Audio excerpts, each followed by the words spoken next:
Good morning. It's Watson's Locksmith and Service. Business is a beautiful thing, but it will make your head spin. People, I come across the most wonderful people you can meet, and then sometimes people can be so difficult to work with.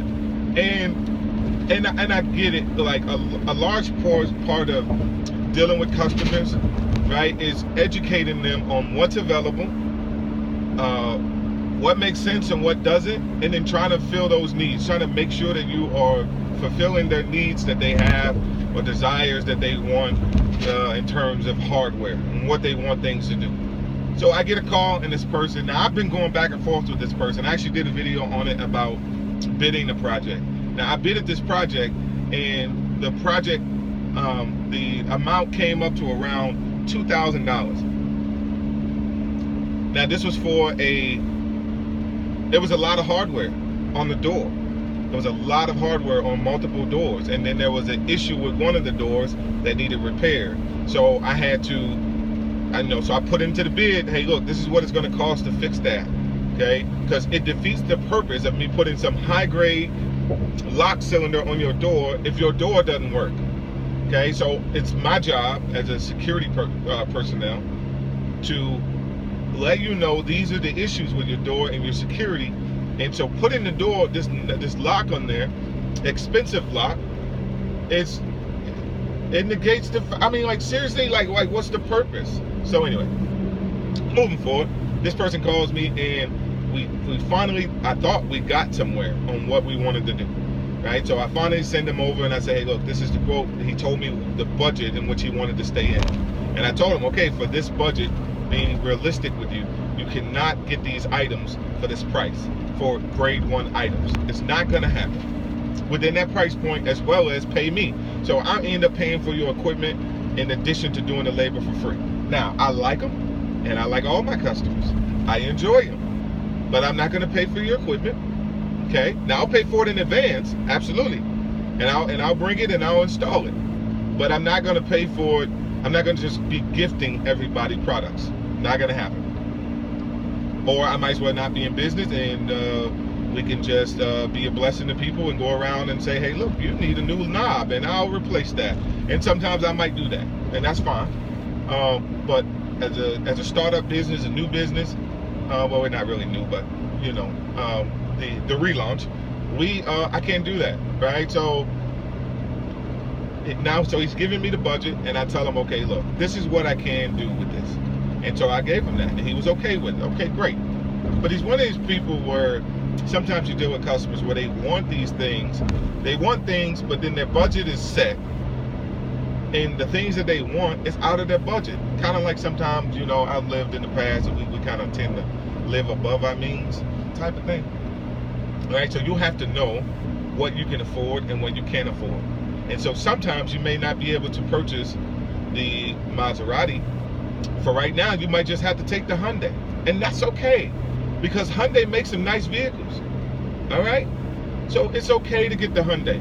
And then especially, right, so it's equivalent sometimes when people ask me to do things like that, put expensive hardware on the deteriorating doors, is equivalent to putting the rims on the old Cutlasses we used to see back in the day. Like, why did you put those big old rims, expensive rims, on that cheap car? So if the car is cheap, it doesn't make a difference what kind of rims you have. Yes, it may look good aesthetically, but functionally it's a piece of crap. So same way with the door. If your door is not functioning properly, it does not make sense at all to put expensive hardware on it just so you can say, look at what I got. It doesn't make a difference. So what'll happen is the door, if it's binding and bowed and warped, then you're putting undue pressure on the lock and the latch spring latch assembly, and before you know it, you got a damaged lock, or you got other issues that you didn't foresee. Well, I do, and it's my job to point those things out to you, not because I want to sell you, upgrade you, or whatever. I'm going to tell you what needs to be done, and if there's no issues with the door, I would never say there's an issue with your door, and there's not. But what I don't want to do is put expensive hardware. Now, ultimately, you're in control. You're paying me for my services, and then you say, hey, look, I want this $3,000 lock on this door. I'm going to put it on your door. But I'm also going to tell you the problem with the door, right? You know, hey, look, down the line, you might want to think about replacing this door, you know, or repairing this door. And this is what it would cost to repair the door. And just so you know. And then you say, okay, that's fine. Thank you. Okay, cool. Well, then I'll go ahead and I'll throw your lock on your door. So this person calls me and they say, I'm sorry, I jump around because I got to work on that. I'm thinking at 100 miles an hour. So the person, he has the budget, he's set out, he wants me to install it. And then he calls back and he says, oh, well, after speaking with my wife, we want an electronic lock and something that we can use a buzzer to allow access or deny access from behind a counter. So now you're talking about something completely different, okay? So you want the buzzing sound as well. So the buzzing sound, like you see in prison, the sound of or an apartment complex, the sound of the door, bzzz, that's AC, alternating current, and so that requires an electric strike, some sort of push pad, and the wire run to your location, whatever location that is, and also wiring up a switch or button, okay? A dumb button. It doesn't do anything but open and close a circuit. So you want me to run that, and that's fine. I can do that for you. Okay, but now that's more expensive than what you said you wanted with just the basic hardware. So you wanted a standalone, just wanted basic locks and deadbolts. Okay, so that's fine. I can give you that, and I can give it to you at the cost that you wanted to stay within. Now you're talking about something that's going to require you to go above that. So how can I do that within this price? So I told him, he said, well, I want something that will be on the door, and then I can have remotes and from different, and I can buzz it. Okay. Again, you're talking about, and then from home, and he cloud-based and networking. I mean, you're getting into stuff that it's not cheap. I mean, the labor, so whatever, hypothetically, if a person charges $75 an hour, and you want me to run wires, even if it's under 100 feet, and I'm running multiple wires, a strike, you're talking about 18-2 wire, a keypad, you may run 22-6, and I'm running these wires to some location, some panel, and then you got a power supply. Okay, that's gonna take time. Okay, now we're talking about one door, so we're not talking about all day. Well, maybe, it depends on how far the stretch is, but say it's, like I said, 100 feet, you know, it gets costly is the point.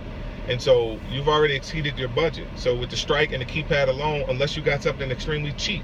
So then you said you were focused on security. So you can't be focused on security if you're thinking about the cheapest product that's out there.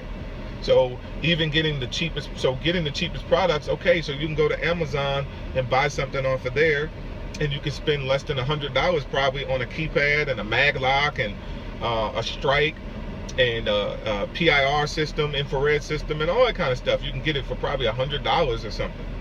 Well, how long is it gonna last? And if you do that, I'll hook it up for you. I will, I promise. But I'm not gonna warranty it. I said I'm not gonna warranty it. Okay, so I just want to point that out. So, you know, and that makes sense. You should not expect me to warranty something that, you know, I did not purchase. I don't know where you got it from. And, you know, unless there's something wrong with the wiring, then obviously, you know, it's something that I did that I'm going to warranty it. But your products, if your products just shut down and they stop working, okay, then that's not my fault. I'm not going to pay for that. I'm not going to repair that. Okay, so if I get it from my suppliers, and I have a number of them, so I'm not just limited to one, and so if I do that, then I know they warranty those products, so I can warranty the work. So when I say to them, hey, look, this PIR system just died, you know, I tested it, I put a meter on it, and it's not reading anything, or whatever, it's not giving me anything. Okay, well, send it back, and they'll send another one, no problem. Or they'll send it for me, I'll get it, and then send the other one back. And it's super easy. And I can take care of my customers that way. So, for the record, if you ever need my services for any electronic work, or you want a system, trust. And this comes from building a relationship with people. Trust that I am going to tell you if there's any issues with a door or hardware, or there's some, you know, something that is impossible for me to do. And I'm going to tell you honestly, and if it's something, and I'm going to tell you that, and then if you still want me to to put on whatever hardware, I'm going to do it. But knowing that, hey, look, if you got the product from somewhere, I can't warranty those products, and that should be understandable, I hope.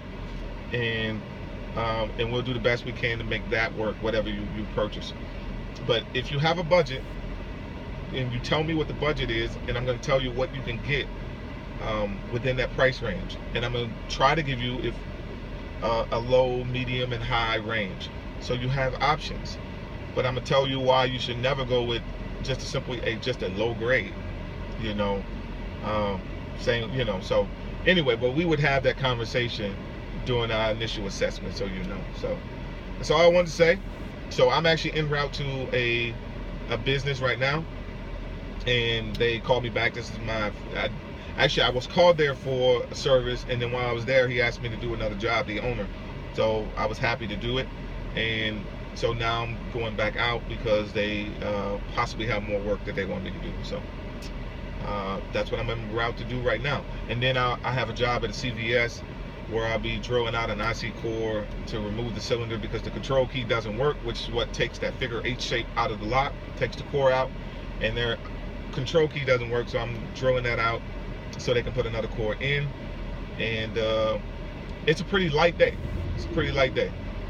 And then I'll tell you about how when God has a plan for your life, how people or the enemy is constantly working against you, right? But God has already instilled in me what I need, and so in terms of being a driven individual, so I won't allow anybody to hamper that, and I know God won't allow it either. So but I'll tell you more about that later in regards to a business deal that I had with someone, an arrangement, and then when I jumped out on my own, it's a problem, a conflict of interest. And so yet they basically told me made a blanketed threat that, hey, look, if you do this, you won't get this because I'm the man in this area. Well, I've been through a whole lot, so I ain't easily scared. So we'll talk about that later. But anyway, so thanks for tuning in, and I am going to, for all those technicians out there or people who are interested in it, getting into the field, again, always remain professional, right? Even when it don't make sense, and even when they're unreasonable, it doesn't matter, right? Do the job, do it right, so you don't get callbacks. We hate going back, so we do it right the first time. And always make the experience pleasant. Collect your money and leave. Okay, so if you remember that, you'll be okay. You'll run into complicated people, but that's okay. It's all right. I'm here to do a job. I'm being professional, and then you get it done. So all right, stay tuned.